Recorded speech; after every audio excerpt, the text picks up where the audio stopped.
From Hollywood, California, the Lux Radio Theater presents William Powell and Claudette Colbert in The Ex-Mrs. Bradford.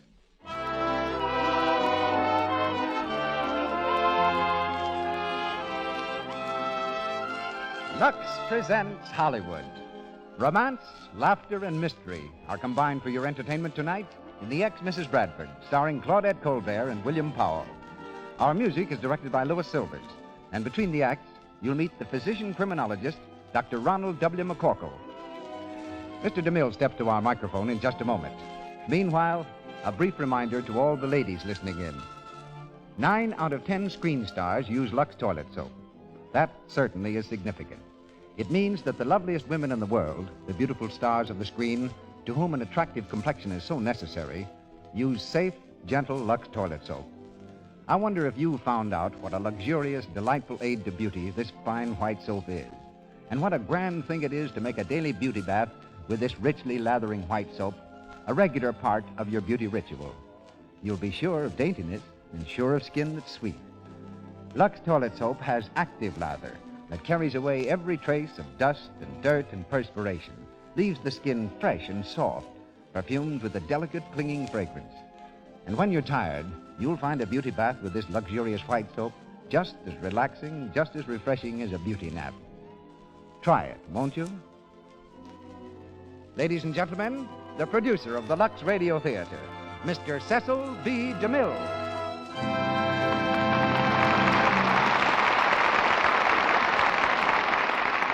Greetings from Hollywood, ladies and gentlemen. Cain and Abel were the principals in the first murder case recorded in history. In this country, the first murder mystery occurred in 1630. It was solved by the law and written off the books with a length of rope. The gentleman who paid the penalty was John Billington, who gained the dubious distinction of occupying the first hangman's noose in America. Since then, mystery has always had a particular attraction in this robust land, inspiring some of our greatest authors to write some of their greatest stories. Men like Washington Irving, Hawthorne, and Edgar Allan Poe. Tonight's play comes out of the school which they established, flavored with a modern touch of dry humor and sophisticated romance, and employs the distinguished talents of William Powell and Claudette Colbert. As Dr. Bradford, Mr. Powell repeats the part he played in the picture. And again, as Dr. Bradford, he has the sympathy of all patient and obedient husbands who crawl out of bed in the middle of the night to assure their wives that the noise they hear is nothing more deadly than the dripping of a faucet. Likewise, all those good women who at least once in their lives have been able to say, "I told you so," because it really was an intruder, will say it again with Claudette Colbert as Mrs. Bradford. Miss Colbert's latest picture is Metro-Goldwyn-Mayer's It's a Wonderful World. Mr. Powell's detective experience certainly qualifies him for the role of the unwilling Sherlock tonight. He created Philo Vance on the screen, was the Nick Charles of The Thin Man, and he appears through the courtesy of Metro-Goldwyn-Mayer, where he's preparing another Thin Man picture. 2 feature players from the new RKO film Career also join our cast. John Archer as Nick Martell and Alice Eden as Mrs. Summers. And now, let's dust off our magnifying glass, put on our gum shoes, and raise the curtain in the Lux Radio Theater as we present The Ex-Mrs. Bradford, starring Claudette Colbert and William Powell.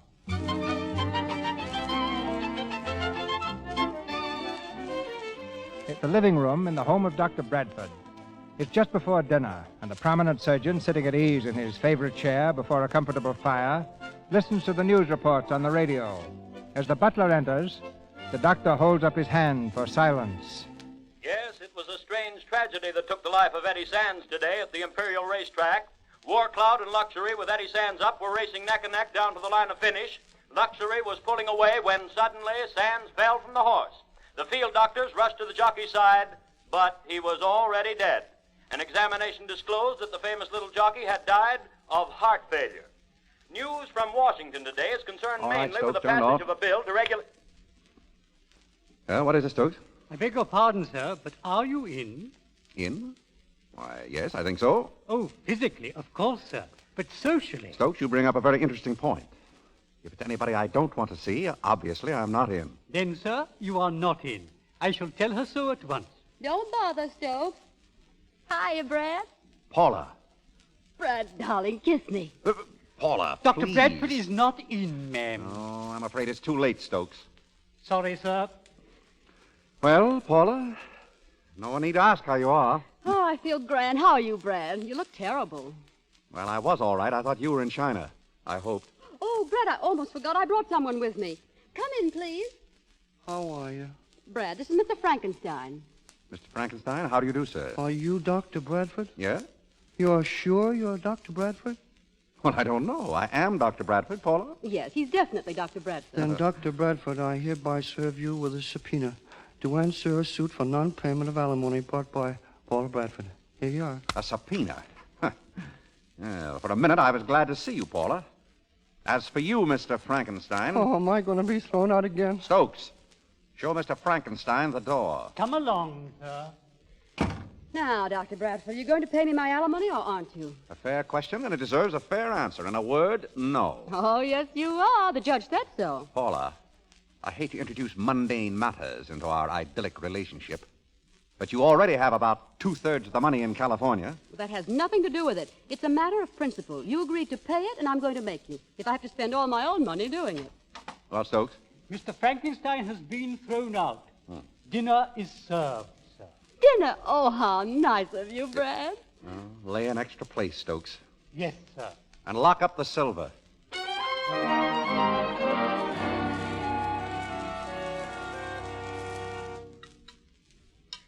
Oh, it's been lovely, Brad. I don't know when I've enjoyed anything more. Very kind.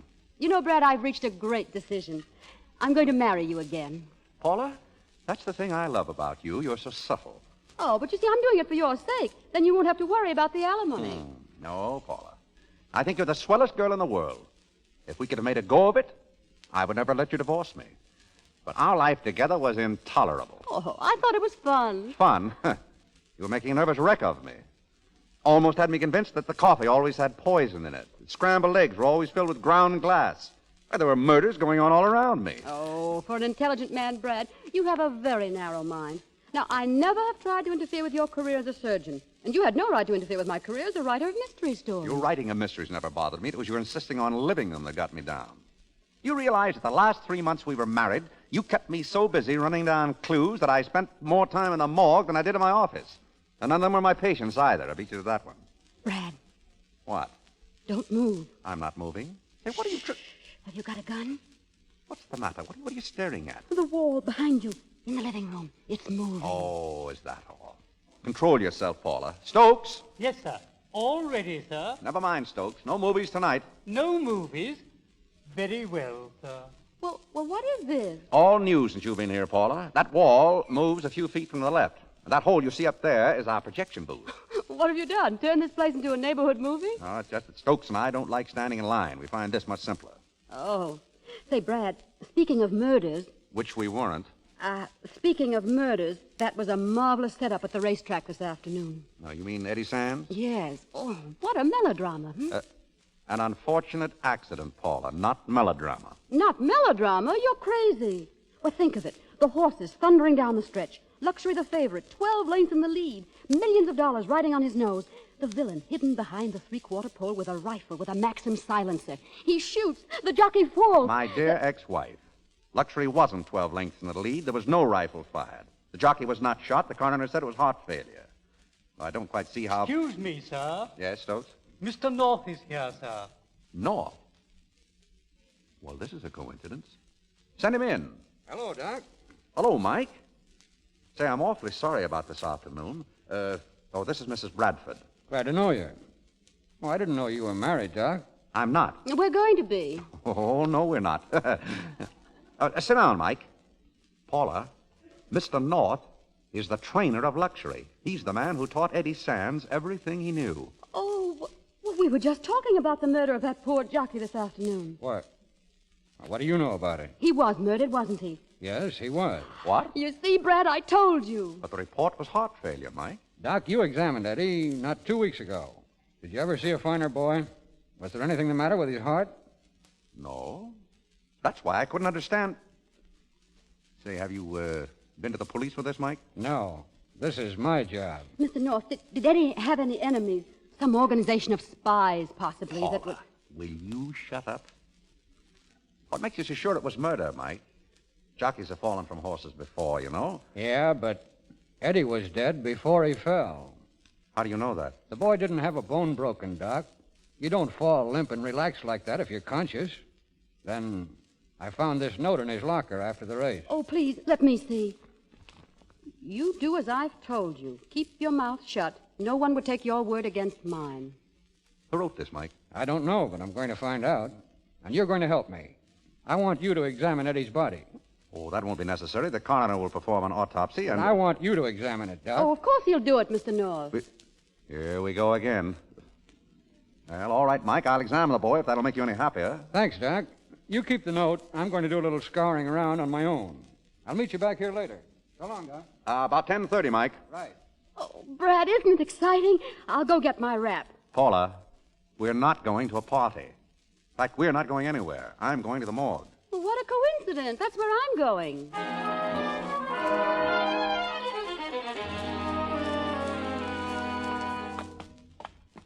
Right down this way, Doctor. Thank you. You know, Brad, this doesn't look at all like a morgue. You know why? We're not in the morgue yet. It's behind that door. Oh, Paula, will you please go home? no. Look, this is definitely no place for a woman. All right. I'll make you a proposition. If I don't go in, will you marry me again? No. Then in we go.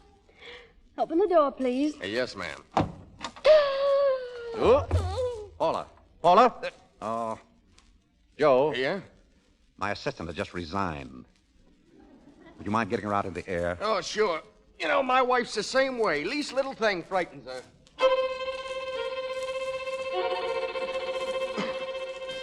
Find anything, Doc?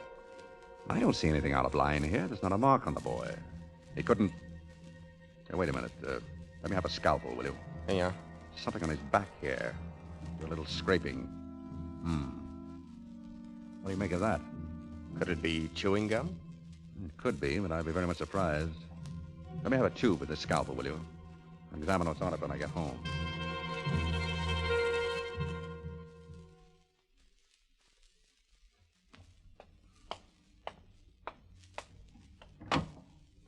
Good evening, Doctor. Evening, Stokes. What's that package on the table? It's for Mr. North, sir. Delivered an hour ago. Mr. North? Why was it left here? I don't know, sir. All right, give it to me. Yes, sir. Now, sir, I regret to tell you that... I'll have to wait, Stokes. Oh, but Dr. Bradford, I must tell you that... Hello? Hello, Doc. This is Mike North. Oh, how are you, Mike? I say, a Doc, did a package come for me? Why, yes. Okay, keep it for me. I'll be there in 5 minutes. I've got something very hot. All right, Mike. Dr. Bradford, I regret to tell you that... Please, Stokes, not now. Dr. Bradford, Later. I'm going to be busy. Hello, darling. What? What's all this luggage in here? That's what I was trying to tell you. So, wait a minute. What is this, Paula? What are all these grips? Oh, did I forget to tell you, dear? I'm moving in. You... Oh, now, Paula. This is ridiculous. All that this means is that I'll have to move out. You'll do nothing of the kind. You're my bread and butter, Brad, either by marriage or alimony. And the only way you're any good to me is alive. Now you've got yourself mixed up in a murder case. Against my advice, mind you. And it wouldn't surprise me if you got bumped off unless I look after you. Paula, you're a menace to civilization. I'm very serious, Brad. You've got to exercise every precaution. Don't eat anything unless you've had it tested. Don't open a door. And above all, never go anywhere alone. Not that you'll have much chance to. Yes, I can understand that. Hello? Hello, Dr. Bradford? Yes? Well, this is Mike North, Doc. Mike? Yeah. Look, Doc, did a package arrive for me? Why, you just... Yes. Yes, it came. Okay, look. Look, I'm in a spot. I need help. Will you come right over to the cigar store at Wilshire and Weston? I'll wait here for you. Yes, sure, Mike. And bring the package with you. Okay, Mike. Goodbye, Mike. Well, I guess that was Mike. And that's where you're wrong, my sweet. That wasn't Mike. It was someone pretending to be Mike. Oh, what did he say? He wanted me to meet him with this package. What's in it? I don't know. Let me see. No. Don't do that. Oh, now, Brad, let me alone. Now, give me the package. No, will you please let go? I want to see what's in it. Listen, Paula, you should... Oh, Brad, it's money. Money? Scads of it. Isn't it beautiful? 60, 70, 80, $100,000. And you were just going to walk out with that and get clunked over the head by a phony Mike North. Well, it's a lucky thing I'm here, Dr. Bradford. Yes, very.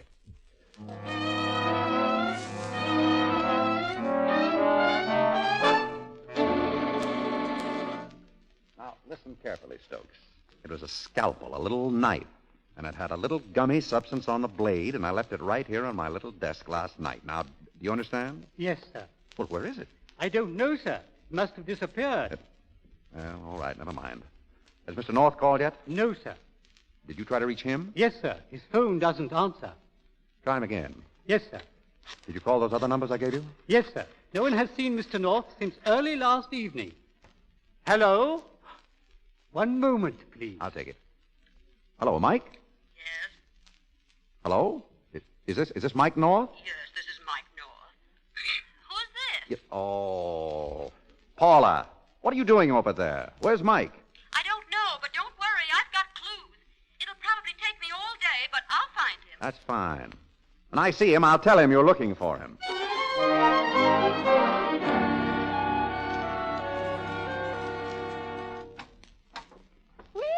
Well. Young Lochinvar home from the wars. Thus me luck, old boy. Consider yourself bust, Toots. Oh, you look tired. I am. 6 operations in one day. Yeah, come on, put this on. My smoking jacket. Say, where did that come from? Well, I've hunted everywhere. but that... Well, you're going to dig into my girlish heart. That has been in Honolulu, Bali, China, and points west. It went with me. Well, confidentially, I've missed you both. Hey, we're on the verge of getting sentimental. Darned if we're not. How about some dinner? Well, it's Stokes' day off. Now, if you were the right kind of an ex-wife, you'd have dinner ready at home. But as it is... As it is, I am the right kind of an ex-wife, and I've got dinner ready at home. Are you serious? Anytime I fix dinner at home, it's serious. Look in there. Oh, Paula, you're swell. You know, it's little touches like this that make a man appreciate a woman about the house. Coming home tired, sitting down for a good dinner. This is... Hey, what is it? What's the matter? Everything looks like jelly. No, darling, gelatin. Jellied consomme, aspic salad, chicken and jelly. Oh, go on. I get the idea. It's all gelatin. Well, now stop complaining. Try some of that jellied consomme. You find Mike? No. Well, neither did I. Brad, please, let's not talk about detecting, Let's just have a nice, quiet evening for once. The ex-Bradford's at home. Now, how do you feel? All right. Funny, so do I. Here, try some of that chicken in aspic. Thanks. How do you like it? All right. Sleepy? No, not particularly. Well, neither am I. I'm not even dizzy. Well, that's something. Paula, what are you doing? I always rub gelatin on my arm. Here, put some on your face. It feels good. Do I look all right? You look pretty silly to me. Well, hold out your hand. What for? Hold it out. All right, now what? There. A little gelatin on the hand is good for you. Oh, thank you, Paula. Thank you very much. Now, hang on to it. I can't. It oozes out. Do you still feel all right? Paula, I feel fine, except I'm getting mad. Oh. Well, it's very funny. We ought to be dead. What? What was in that stuff? Just gelatin, but it should have killed us. Paula, you're crazy. They feed that stuff to babies. It may be all right for babies, but it killed Eddie Sands. That's what was on the scalpel. The scalpel? What do you know about the scalpel? Oh, I took it, didn't you know? Oh, heaven give me strength. Well, certainly. I took it over to the laboratory last night and had it analyzed. It was just gelatin. Paula, you're sensational. For a while, you had me interested in this detecting business. If someone else had stolen the scalpel But no, you took the scalpel. Then proved that the poison was not poison, which very effectively ruins any help I could have been to Mike North. Except finding him, and we are now going to let the police worry about that. Oh, I think you're a sissy calling the cops. There's something very strange about Mike. I want to know what's become of him. Who could that be? Wait here, Paula. No. I want to see. Go on, beat it now, will you? Beat it. Wait, Brad. What? Listen to that bell. Just a minute. Brad, don't open the door. Just look out the peephole. Paula, will you? Oh, but you don't know who it might be. Please, look out the peephole. All right, get away. Who is it? Who's out? What do you see? That's funny. The man has his back up against the door. He's leaning on it. Get away, Paula. What are you going to do? I'm going to open it. Get away. Brad! Who is it? Oh, why did he lie there like that? It's Mike North. Mike, He's been shot through the forehead. is he dead? Yes. Brad, there's a note on his sleeve. What does it say? This guy wouldn't turn over the money either.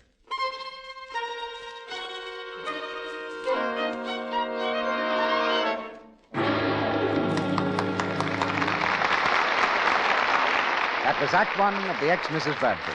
In a few moments, William Powell and Claudette Colbert will return for Act Two. Meanwhile, in this short intermission time, let's look in on a family scene. Why, Sue, dear, what energy. Must you play the piano before you even take your hat and coat off? Oh, I don't know, Mother. I just feel so good today. Bet you I know why. Bet you I know why. It's because she's got a date with John Lane tonight. Oh, Mother, make him stop it. Oh, so that explains it. Yes, Sue has a date tonight, and she's happy, as girls are when they're popular and sought after. Sue isn't beautiful, but she's lovely to look at because she has the charm of smooth, radiant skin. She's clever, too. She doesn't risk spoiling her good looks. She cares for her complexion the Hollywood way with gentle Lux toilet soap. It has active lather that removes dust, dirt, stale cosmetics thoroughly.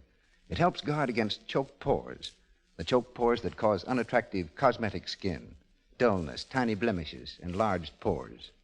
Use cosmetics all you like, but use Lux toilet soap regularly, as 9 out of 10 lovely women of the screen do, as lovely women all over the country do. Use this gentle soap before you renew makeup during the day, always before you go to bed at night. Here's Mr. DeMille. The Lux Radio Theater brings you the second act of The Ex-Mrs. Bradford, starring Claudette Colbert in the title role and William Powell as Dr. Bradford. A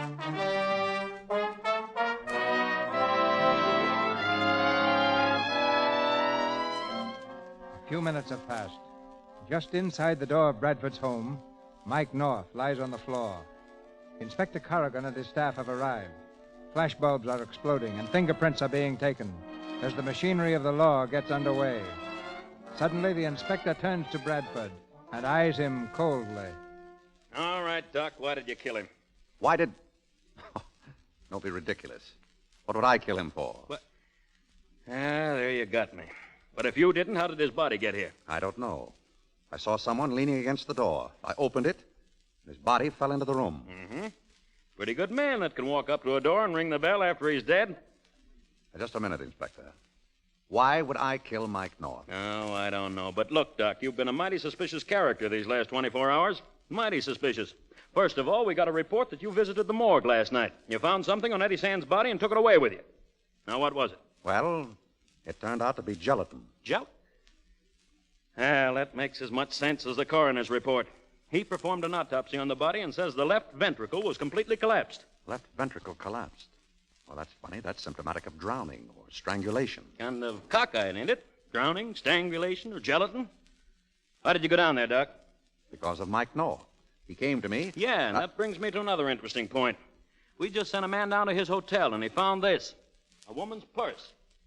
You recognize it? No. That's funny. It's your wife's. Now, look, Doc, there's no sense kidding you. You're in a tough spot. I'm beginning to think you're right.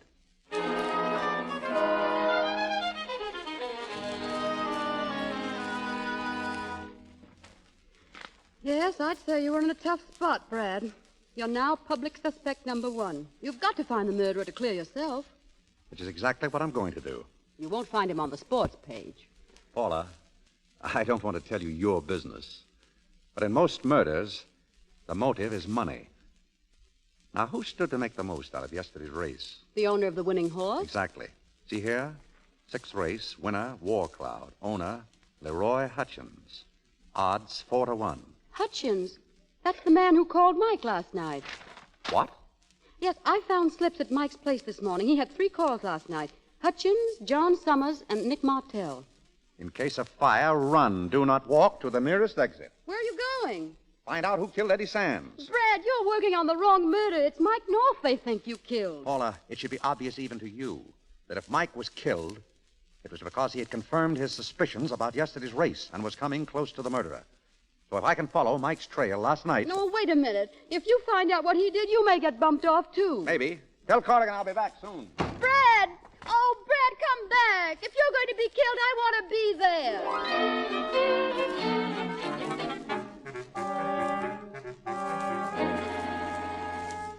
Now, Mr. Hutchins, I'm going to be very frank with you.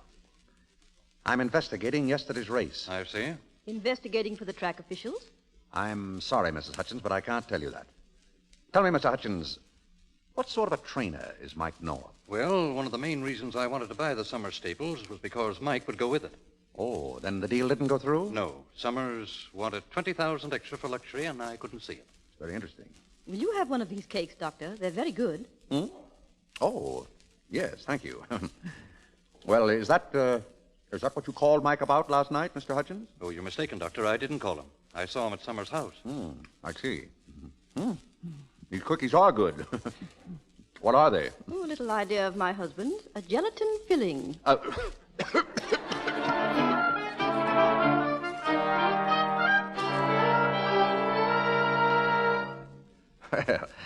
that's a very cute colt, Mr. Summers. I'll buy him from you right now. Sorry, I never sold one of my horses in my life, sick or sound. Oh, I thought you were considering selling your stables. I? Of course not. I've told my trainer, Mike North, not even to bother me with any offers.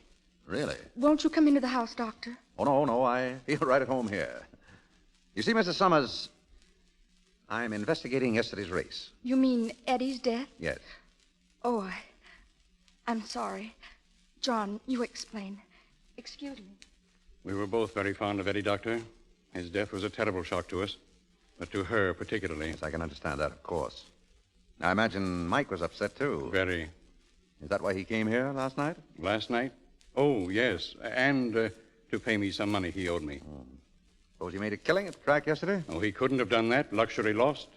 But he might have bet on Warcloud. Dr. Bradford, I resent that implication. My trainer is an honest man. I'm sorry. Well, thanks for your help, Mr. Summers.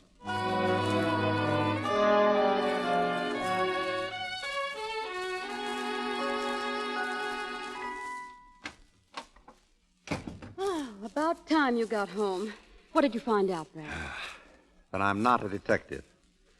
I've dug up a lot of very promising suspects from whom I've gathered a very interesting array of complete misinformation.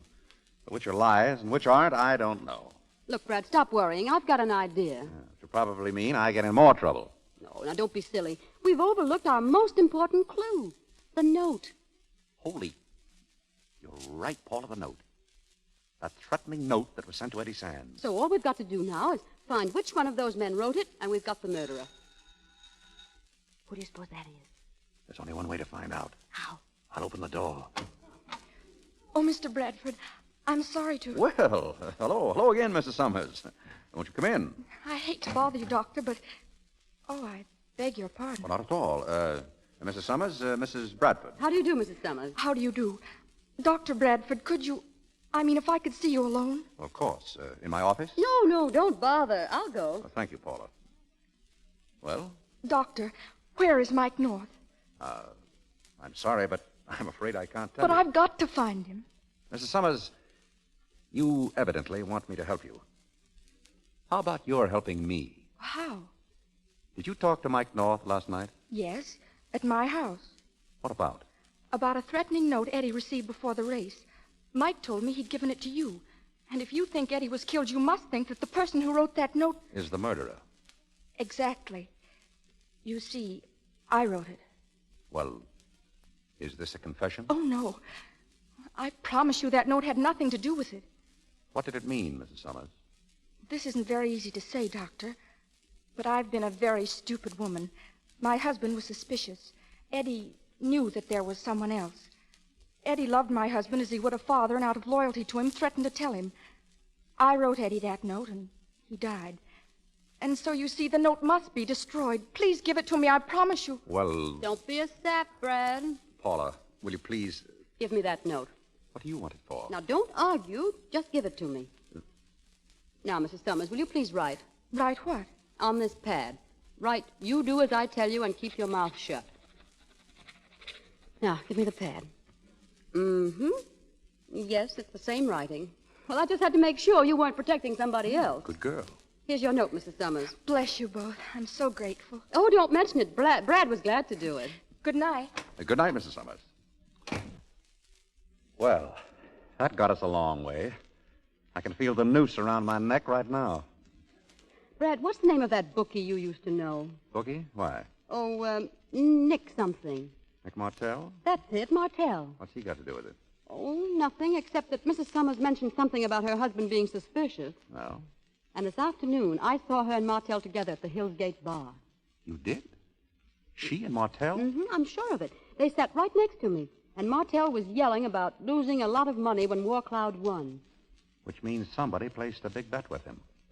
So long, Paula. Well, wait a minute now. Where are you going now? I'm going to call on Mr. Martell, and I hope he isn't home. I'd like to take a look at the records in his safe.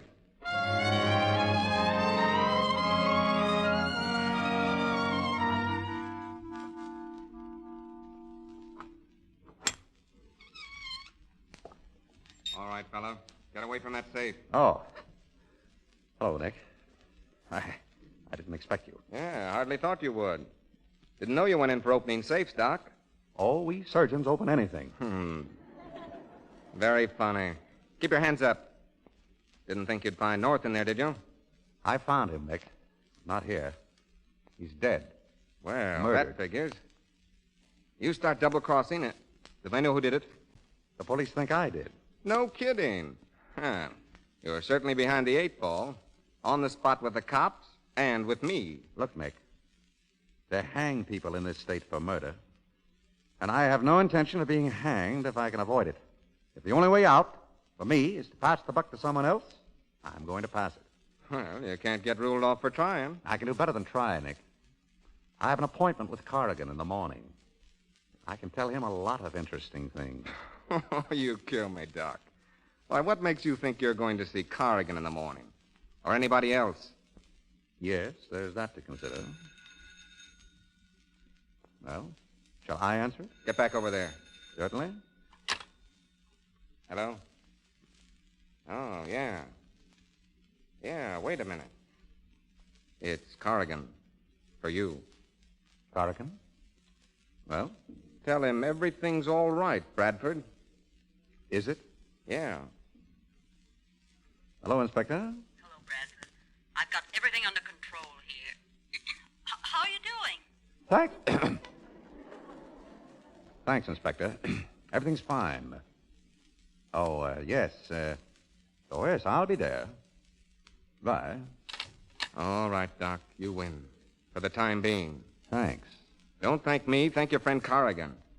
Now that you've seen my books, you understand how I felt about Mike North. He'll rest his soul in peace. Oh, sure. But I'm still a little puzzled. Can't you read? Look, Mike North. He bet 25 grand on War Cloud to win. Paid off at 4-1. And I'm stuck for 100 grand, every cent I own. That's what I don't understand. You knew Mike was betting on War Cloud. You must have known that Luxury couldn't win. Mike didn't make the bet himself. He was too smart for that. Sent some guy to place the bet. Who was he? Search me, some little guy with a scar on his face. He was going to call me after the race and tell me where to send the winning. And did he? Sure. He said to send it to Mike North. Apartment K, 717, Kosciuszko Street. But Mike lived at the Hotel Merton. I know that. He was using this other address as a blind. But I wanted to tell Mike myself what I thought of him. So I phoned his hotel and he came over here. What did he say? What do you suppose? Tried to bluff me. Said he never made the bet. Why would he do that? Search me. But when I told him about the little guy with the scar, he came through quick enough. Took the dough and beat it. Western Union, please. Where were you supposed to send the money? Apartment K, 717, Kosciuszko Street. Hello? I want to send a telegram, please. This is Beacon 7942. The message is to Dr. Lawrence Bradford, 614 Harlan Drive, City.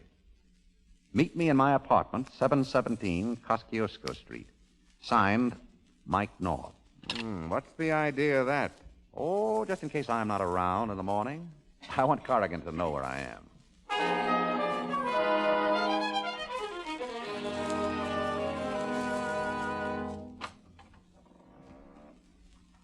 Is that you, Brad? Come on in. Paula, what are you doing here? Oh, I read that phony telegram you sent yourself. I knew you wouldn't let me come down here, so I sealed it up again and came anyway. How did you get in? If you're going to keep on housebreaking, Doctor, you should never be without a hairpin. Now, what did we come down here for? A quick look around, and then you're going to get out. I don't like the looks of this place. Well, it's very cozy. Now, here's all I've been able to find, a box of pills. Capsules. They're so big, I don't see how a person could swallow one. Mike didn't give medicine to people, Paula. And horses have very big throats. But Mike never lived here. How do you know? Well, I asked the janitor. He said the fellow that had this room had a scar on his face. A scar? Mm-hmm. He said Paula, I've got it. Got what? Look. Martell claims that Mike North made a bet on War Cloud, but he didn't. And he didn't rent this apartment either. It was the little fellow with a scar pretending to be Mike. He had it all worked out. Martell was supposed to send the winnings to this address. And the little fellow would have got them. But Martell gummed it up by calling Mike, the real Mike, and giving the money to him. That's how Mike found out about this place. And... Paula, move. For heaven's sake, what is it? Spider. Just over your head. Oh, thanks. Well, then, it was the little fellow that was pretending to be Mike that killed him and called you. It's obvious. Paula, it must be obvious if you got it. Now, all we've got to do is to find him, and we've got the murderer. Oh, well, there's no use staying down here. I've looked all over the place. Still, you know, there's one thing very funny about it. What? There isn't any bed. Can you imagine renting a room without a bed? My dear protected Paula, have you ever heard of a wall bed? Oh, that's right. Well, where is it?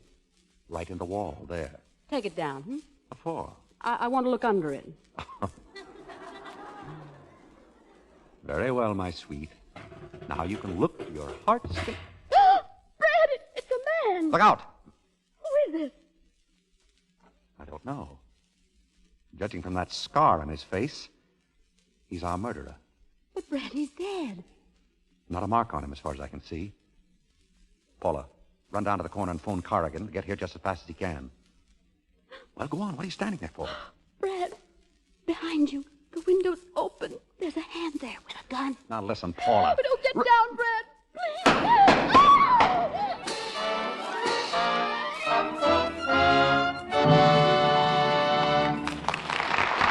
Pause for station identification. This is the Columbia Broadcasting System.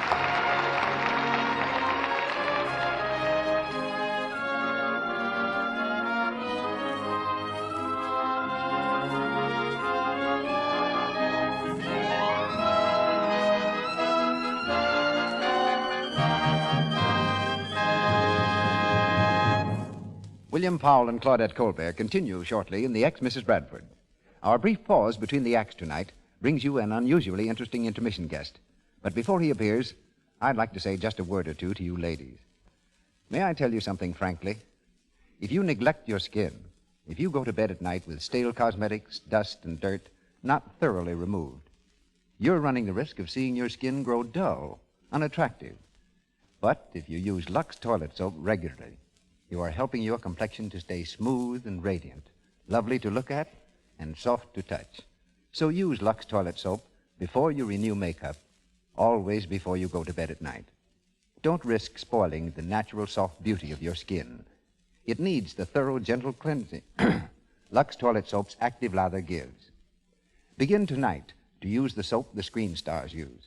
Then use it regularly. You'll discover very soon what a really fine complexion soap can do for your skin, for your charm, for you. Our producer, Mr. DeMille. Our special guest is a practicing physician in Hollywood, who, like Dr. Bradford, is also a detective.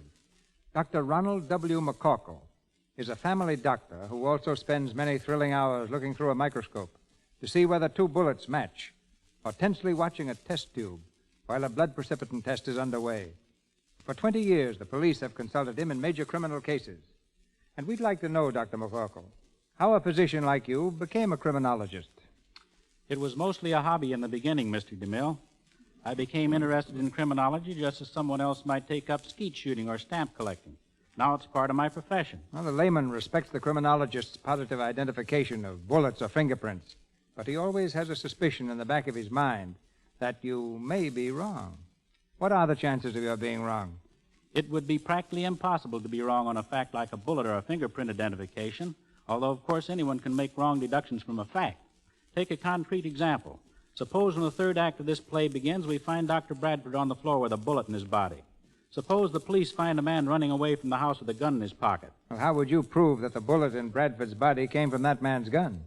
We fire another bullet from the gun, then compare this bullet with the one removed from Dr. Bradford's body under a comparison microscope, one through which one can look at two objects at once.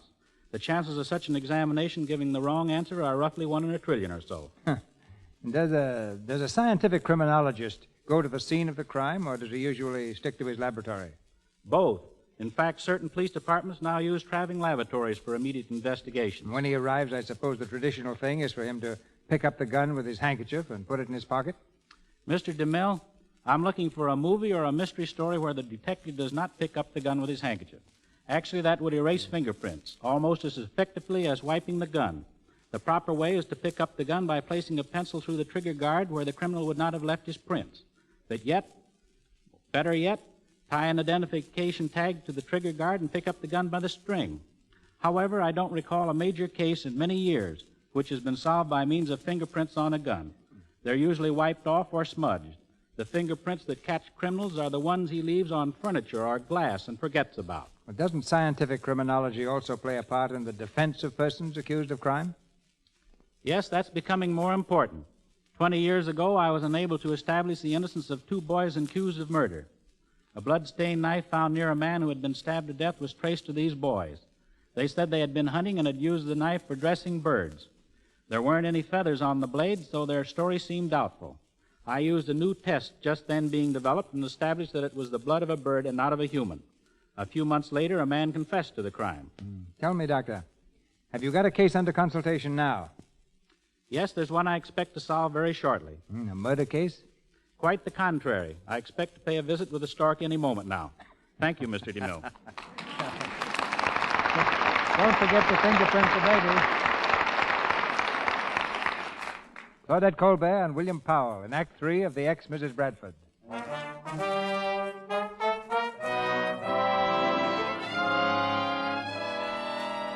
Miraculously escaping the assassin's bullets, the 2 amateur sleuths made their way safely home from the apartment. It's morning. Dr. Bradford, suffering only from a slight graze along the side of his head, lies asleep on the couch.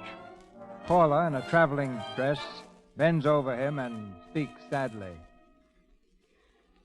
Goodbye, Brad. What's the matter? What's going on? I just came in to say goodbye. Where are you going? I don't know. Oh, Brad, I'm so sorry. Well, that's fine. Sorry for what? Well, it's all my fault. I got you into it. I thought it was going to be fun, but when you got hurt... Well, I'm wrong, that's all. I'm getting out. You won't be bothered with me anymore. Not even the alimony? Oh, Brad, that was just a gag to get near you again. Well, it worked. Will you marry me again, Paula? Well, oh, lie down, dear. You've got a fever. Getting shot, even grazed, often makes people delirious. No, I'm all right. I mean it, Paula. I've been a chump. I found that out as soon as I let you go. Then when you came back, well, there it is. I want you to stay. What do you say? Will you marry me? Dr. Bradford, in a word, yes.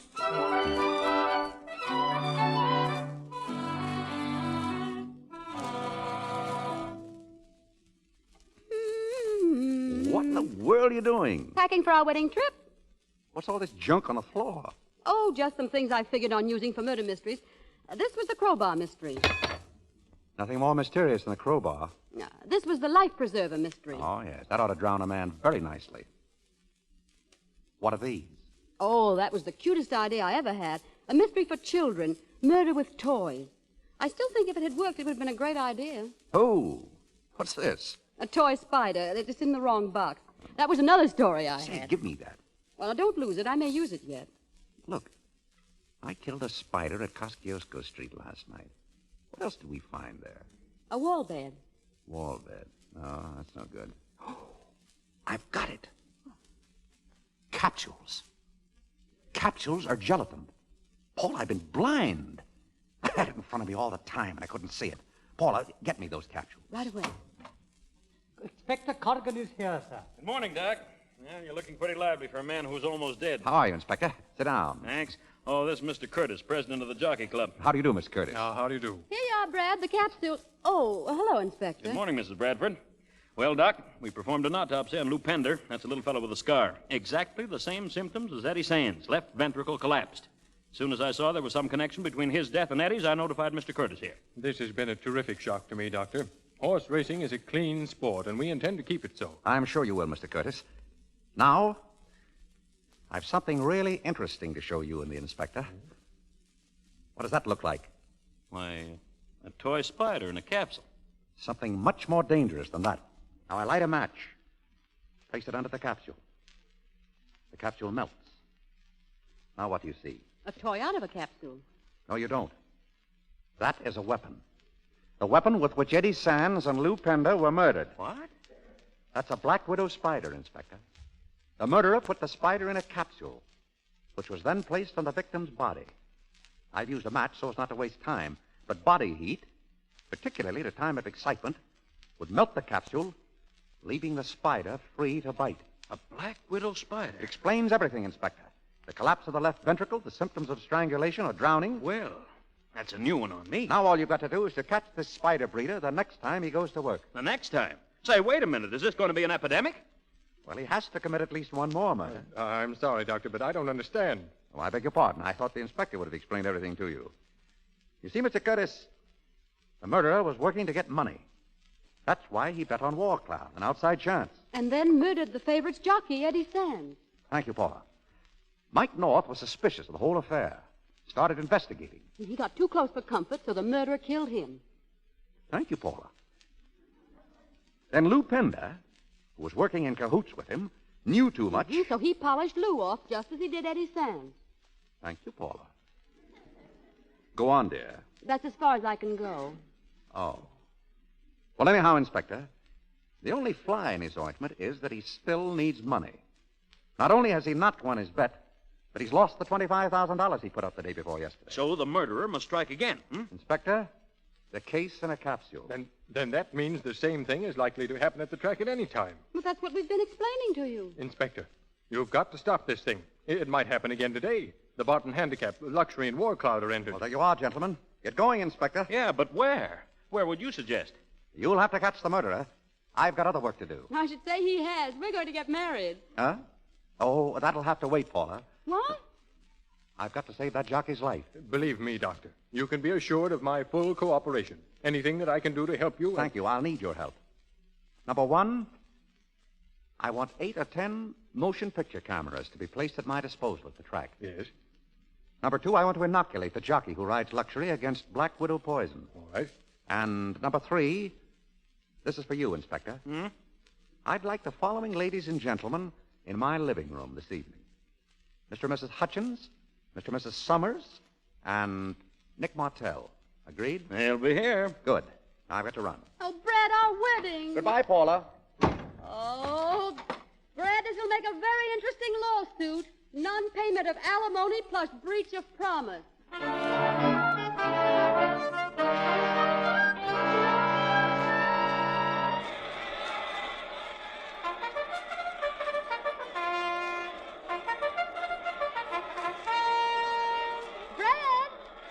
Hi, sweet. Did you inoculate Luxury's jockey? Yes, with a little difficulty. I always thought you used a hypodermic. Well, what do we do now? Nothing. I've done everything I can. The boy will not be killed. You think Corrigan will catch the murderer? I know darn well he won't. And there they go! They're off, Paula. Brad, roll up your sleeve. Luxury's running 6th. What? Roll up your sleeve. What for? I'm going to inoculate you. Paula, what? Now use your head, Brad. There have been 2 attempts on your life already. What's going to happen when the murderer discovers you wrecked his plans today? I hadn't thought of that. I don't want you killed, Brad. And believe me, when somebody until somebody catches that murderer, you're not going to have 1 minute free from danger. Well, there's nothing I can do about it now. I brought only 1 dose of antitoxin. I gave that to the jockey. Oh. Well, in that case, let's enjoy the race. They're coming down to the line of finish now. It's War Cloud and Luxury, War Cloud and Luxury. They're running neck and neck, and now Luxury is pulling away. It's Luxury and War Cloud, and Luxury is the winner by a head. Well, Doc, there's your race. Nothing happened. Everything on the up and up. It's a moral victory for you, Inspector. And to the victor belongs... Oh! Oh, look out there! Holy smoke, it's Luxury. He's running away. The jockey's off. He's lying out on the track. Come on, Inspector, quick. Right with you. All right, stand back there. Get back. Give the doctor room to work. Get back, I say. Get his shirt open. Oh, there it is! The Black Widow on his chest. Look out! Get it off him! Up. Well, there's your murderer, Inspector. Black Widow Spider. I gave Spike an antitoxin before. This is an antidote. Spike, you'll be all right. Tomorrow, you'll never know this happened. Oh, I apologize, Doc. I'd give a month's pay to know who put that on him. That won't be hard to find out. Wait till tonight.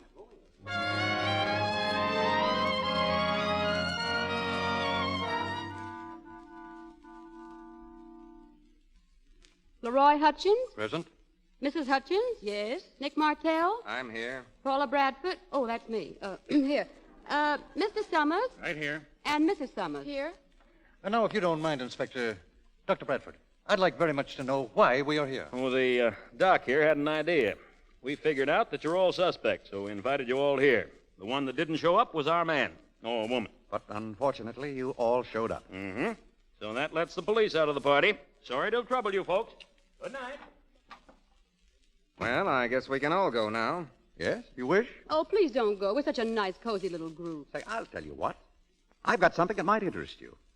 How'd you like to see some pictures, movies? Right here in the house? I think you might be interested. You're all racing people, and I've got some fine track scenes. I think you'll enjoy this. Sit down, everyone, won't you? Make yourself comfortable. All right. Soaks, turn on the machine. Why, that's today's race. In the paddock. There's Luxury. And there's Warcloud. Exactly. Which is what you're really here to see. I still believe one of you to be guilty. Today, one of you planned another coup. Again, one of you tried to murder Luxury's jockey. We've proven that Eddie Sands was murdered. The same method was tried on Spike Salisbury this afternoon. The murder was committed by placing a capsule on the jockey's body containing a Black Widow spider. The heat of his body melted the capsule. The spider was released to bite the jockey, and the murder was completed. And in just a moment, you'll see the murderer himself. Just before the race, putting the capsule on the jockey's back. That's you up there, Hutchins, leaning against the wall. Yes, I went in for a moment. But he's nowhere near Spike, is he? Oh, look, there's Mr. Martell. He's close, all right. He's putting his hand on Spike's shoulder. Now, wait a minute. Don't try to pin anything on me. Mrs. Summers is patting Spike on the shoulder now. I didn't put anything on him, you can see. Look at Yes, Summers. we saw Mrs. Summers. It's all right. Why is he fixing Spike's shirt in the back? Lights! Well, his chair's empty. I'm over here, Doctor. I was leaving, but I noticed your friends are still outside. Now, if you'll all just move down to that end of the room, please. I've got you covered. That's fine. Congratulations, Doctor. Very clever of you. But you slipped up on one point, the motive. I wanted to ruin you, Martell, because I knew what you'd done to me. You took away from me the only thing in the world I cared for. I'd fix every race there was until you lost every cent you own. But that's all over, I swear. I'm going to kill you, Martell. And you, too, my dear wife. And you, Dr. Bradford, for your inquisitiveness. I don't think you're going to kill anybody with that gun. It's loaded with blanks. Yes? Well, we'll see. I hope that statue over there isn't valuable. Get the gun, Nick! Get it! Hold it, Brad! I'll Grab Summers, boys. You got him, boss. Where's the doc? Hey, Doc! Oh! Doc! Oh! Where's the doc? He's here. He's unconscious. Good. Well, what happened to him? Oh, I went to hit Summers with that buzz and I made a mistake. Oh, Brad Dutt. Oh, look at his bump.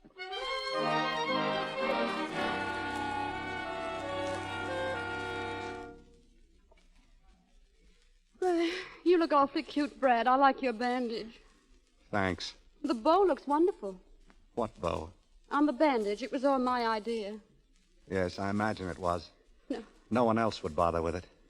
Well, Well, now what about us getting married? Paula, I wouldn't walk across this room. Any other time I'd be glad to, but tonight I wouldn't walk across this room to marry you. Well, would you walk halfway across? Now you're quibbling. Yes or no, would you? Halfway, huh? Well, all right. Just to prove that the age of gallantry isn't dead. Yeah, I'll walk halfway. All right, come on. There. I walked halfway. That lets me out. Not yet. Stokes, start the movies. Very good, ma'am. That's another idea of mine. See? Talkies. That fellow's a real justice of the peace. Huh? My friends, we are gathered here to join together this man and this woman in the state of matrimony. Do you, Paula Bradford, take this man to be your husband? I do. And do you, Lawrence Bradford, take this woman to be your lawful wedded wife? I do. And may heaven have mercy on my soul.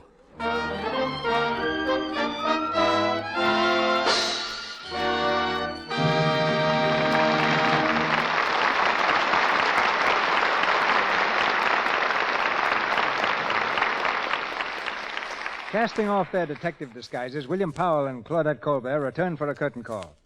Bill, as a forgotten man, how do you... Pardon me, C.B. That shadow over there in the corner, it looks like a man. Now, wait a minute. Just a minute, Claudette. I'll do no more detecting tonight. Oh, but it may be a dangerous prowler of some kind. Where's the shadow, Claudette? There, by the curtain. Doesn't it look like a man? Oh, it does. He works here. Oh. Well, you can't be right all the time, but, Claudette, I think you have a suspicious nature. No, not in most things. But among the things I don't like are strange shadows on the wall or strange soaps. That's why I've used Lux soap for years. I know I can depend on it. Now, but what was that I interrupted a while back, C.B.? You were saying something about Bill as a forgotten man. I was about to ask him how he liked working for me in a picture. Working for you, Cecil? I've worked with just about every director in Hollywood except you. You have a scene in my last picture. Did Bill play one of the Indians? No, Bill plays a tramp who lives in the city dump, a very charming tramp. Oh, yes, that was my man Godfrey. Only you didn't direct that, Cecil. No, but I used a scene from it in Land of Liberty. The picture which will be Hollywood's contribution to the New York World's Fair and the Golden Gate International Exposition in San Francisco. What else is in the picture, C.B.? Well, it's made of scenes dramatizing American history, taken from 124 pictures dating back as far as 1910, and a good deal of modern history as seen through the eye of the newsreel camera. Land of Liberty will not be shown anywhere for profit, and for the present only at the two fairs. A picture like that should be a pretty valuable document, C.B., even if I am in it. And I think it'll still be more interesting 20 years from now. I hope I can see it at one of the fairs. Well, good night, C.B. Good night, Cecil. You'll hear from us again the moment we need a couple of good detectives. Mr. DeMille returns in just a moment with news about next week's stars in play. Heard in the Ex-Mrs. Bradford were John Archer as Nick Martell, Alice Eden as Mrs. Summers, Norman Field as Mr. Summers, Colin Campbell as Stokes, Ray Appleby as Mike North, Ross Forrester as Mr. Frankenstein, Frank Nelson as morgue attendant, John Fee as Mr. Hutchins, Martha Wentworth as Mrs. Hutchins, David Kerman as Mr. Pender, Lou Merrill as Inspector Corrigan, and Bob Burleson as Mr. Curtis. Tonight's play was filmed by RKO Studio, producers of the new picture, Career. Louis Silvers appeared through courtesy of 20th Century Fox Studio. He directed music there for Susanna of the Mounties. Be sure to listen to the Lux Daytime Radio program. It tells you the enthralling story of the love and problems of a young, attractive woman doctor.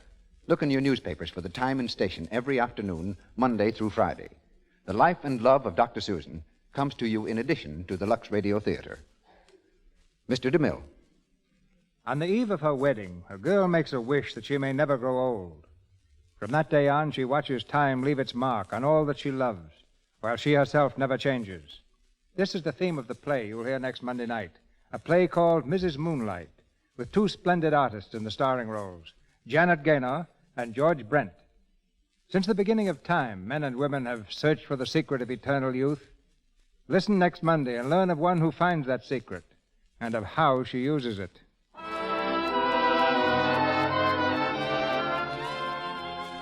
We have just been advised that the readers of Radio Guide magazine have selected the Lux Radio Theater as the best dramatic program on the air. We are grateful to all who participated in this poll, and to Radio Guide magazine for the medal symbolizing the honor. Our sponsors, the makers of Lux Toilet Soap, join me in inviting you to be with us again next Monday night when the Lux Radio Theater presents Janet Gaynor and George Brent in Mrs. Moonlight. This is Cecil B. DeMille saying good night to you from Hollywood.